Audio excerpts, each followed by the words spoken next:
وقال الذي آمن يا قوم اتبعون أهدكم سبيل الرشاد يا قوم إنما هذه الحياة الدنيا متاع وإن الآخرة هي دار القرار من عمل سيئة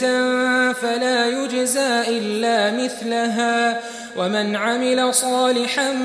من ذكر أو أنثى وهو مؤمن فأولئك يدخلون الجنة يرزقون فيها بغير حساب ويا قوم ما لي أدعوكم إلى النجاة وتدعونني إلى النار تدعونني لأكفر بالله وأشرك به ما ليس لي به علم وأنا أدعوكم إلى العزيز الغفار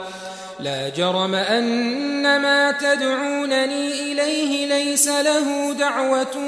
في الدنيا ولا في الآخرة وأن مردنا إلى الله وأن المسرفين هم أصحاب النار فستذكرون ما أقول لكم وأفوض أمري إلى الله إن الله بصير بالعباد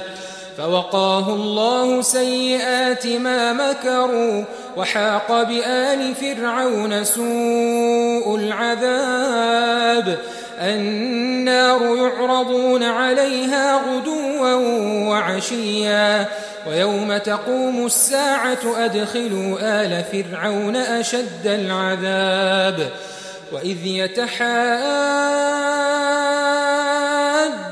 في النار فيقول الضعفاء للذين استكبروا إنا كنا لكم تبعا فهل أنتم مغنون عنا نصيبا من النار قال الذين استكبروا إنا كل فيها إن الله قد حكم بين العباد وقال الذين في النار لخزنة جهنم ادعوا ربكم يخفف عنا يوما